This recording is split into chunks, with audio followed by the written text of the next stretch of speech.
آلاف السنين يقطن الأكراد هذه المنطقة التي سميت بكردستان قبل ما يزيد عن 1000 عام. المنطقة في عمومها جبلية وعرة وقاسية، ومن ناحية أخرى هي ذات طبيعة خلابة ووافرة المياه.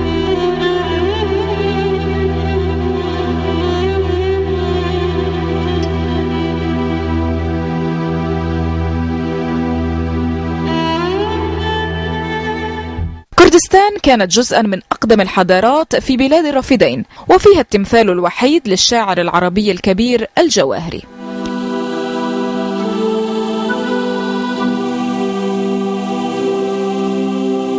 تتحطم الدنيا ولا يتحطم. الحركة التجارية الكبيرة عبر التاريخ هنا سمحت بانتشار الأسواق القديمة في إقليم كردستان الذي لا زال مكانا تجاريا هاما رغم انتشار مراكز التسوق الحديثة والضخمة أو المولات.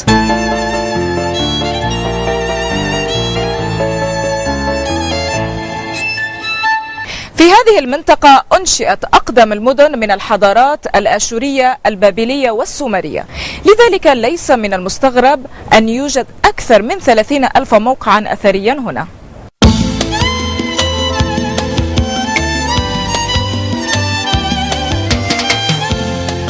الأماكن الأثرية هنا تحكي القصة وصارت رمزا للمكان الأكبر، فمثلا من لم يزر قلعة أربيل لم يزر أربيل.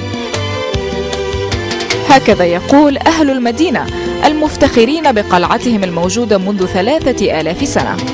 عند الواجهة الأمامية للقلعة وضع الأكراد تمثالا ضخما للعالم الأربيلي ابن المستوفى، وهو مؤرخ وأحد علماء الحديث واللغة والأدب، في دلالة على فخرهم بعلمائهم.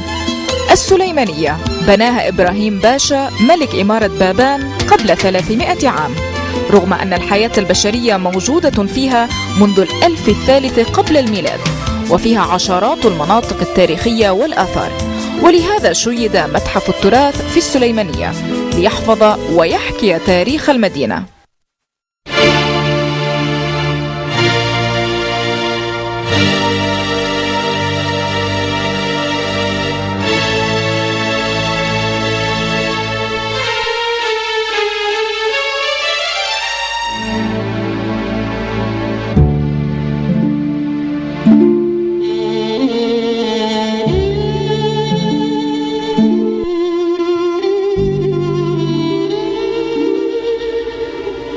مدينة دهوك ملتقى ونقطة العبور بين سوريا وتركيا وكردستان والعراق بشكل عام منذ العهد الآشوري.